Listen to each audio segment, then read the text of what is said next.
আপনাদের সবাইকে জানাই রাস পূর্ণিমার শুভেচ্ছা। আজ 15ই নভেম্বর 2024, রাস পূর্ণিমার দিন। চলে এসেছি রাস দেখতে। প্রথমেই এসেছি হাওড়ার ময়রাপাড়া হরিসভা রাধাকৃষ্ণ মন্দির। এইখানে প্রত্যেক বছর মাটির পুতুল দিয়ে বেশ সুন্দর করে রাস সাজানো হয়। প্রথমেই এখানে কিন্নরদের দেখানো হচ্ছে। এখানে দেখতেই পাচ্ছেন একজন একটা ছেলেকে কোলে নিয়ে আছে আর একজন বাজনা বাজাচ্ছে।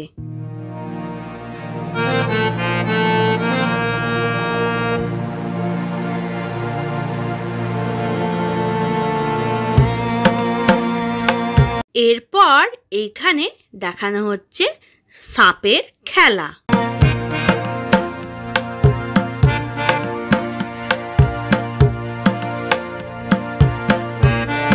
এইখানে দেখানো হচ্ছে এই যে এখানে বিয়ে হচ্ছে, আর এখানে এই যে উপরে পুরোহিত হাতে ঘণ্টা নিয়ে দাঁড়িয়ে রয়েছে, আর এখানে বোর্ডে লেখা আছে ভণ্ড পুরোহিত, এই বিয়ে তো সেই বিয়ে নয়।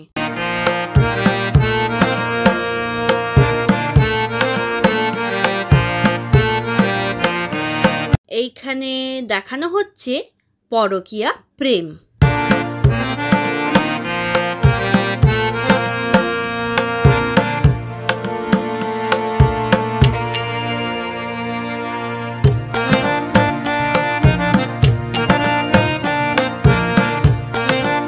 এইখানে দেখানো হচ্ছে মা কালীর ধান ভাঙা।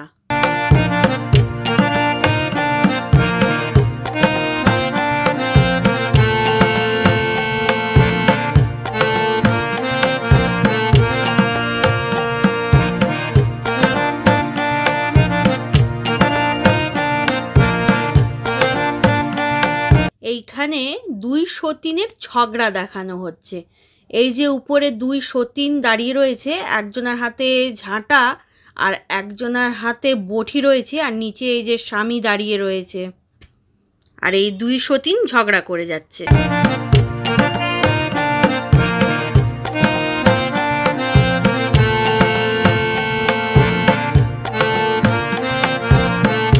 এরপর এখানে দেখানো হচ্ছে বিদ্যাসাগরের পাঠশালা।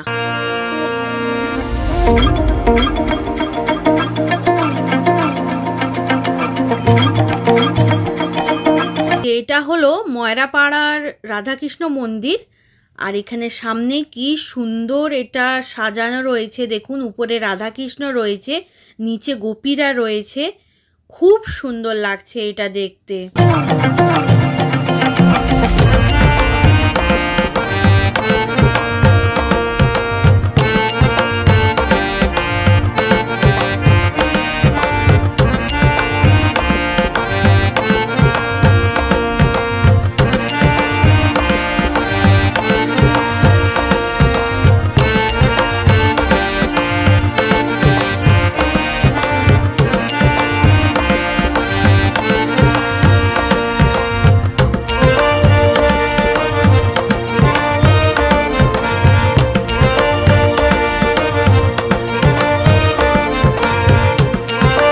এইখানে নানা রকমের মাটির পুতুল দিয়ে খুব সুন্দর করে রাস সাজানো হয়েছে।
আমি এখানে সন্ধেবেলায় 6:45 নাগাদ এসেছিলাম। ওই সময় এখানে রাধাকৃষ্ণর পুজো হচ্ছিল। তার কিছুক্ষণ পরই দেখি যে মন্দিরের কপাট বন্ধ করে দেওয়া হলো।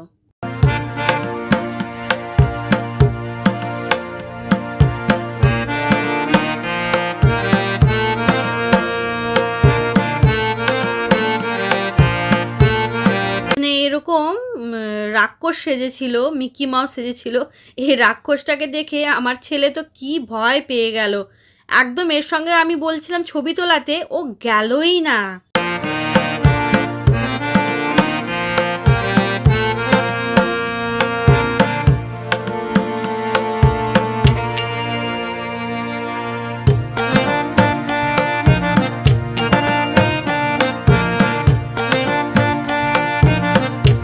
এখানেও উপরে কীরকম স্কেলেটন ঝুলছে, আর কী সব রাক্ষসী তৈরি করেছে। কিছু একটা শো এখানে হবে।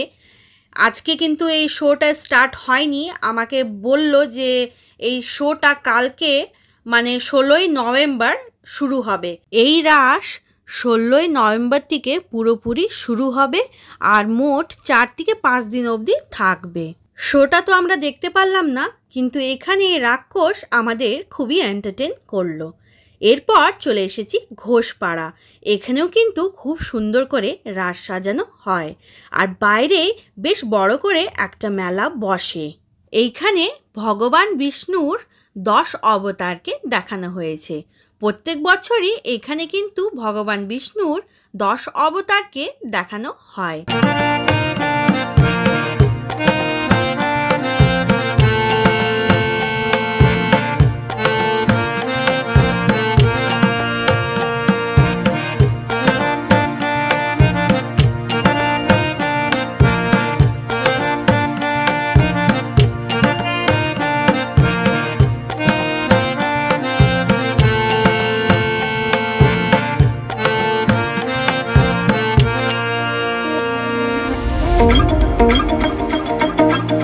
এটা হলো মন্দিরের প্রবেশ দ্বার, আর ঢুকতেই এই পাশেই হচ্ছে রাধাকৃষ্ণর পুজো, আর এর নিচেই সাজানো হয়েছে বেশ সুন্দর করে রাস।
কি সুন্দর এখানে মাটির পুতুল দিয়ে ডেকোরেশন করা হয়েছে।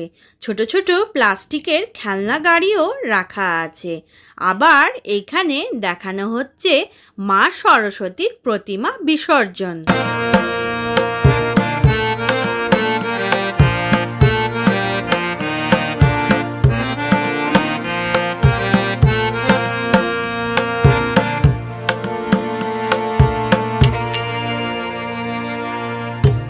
এইখানে এখনো রাস পুরোপুরি সাজানো হয়নি। এই যে জায়গাগুলো দেখতে পাচ্ছেন ওইখানে মাটির পুতুল দিয়ে ডেকোরেশন করা হবে, যেটা এখনো ফাঁকা রয়েছে।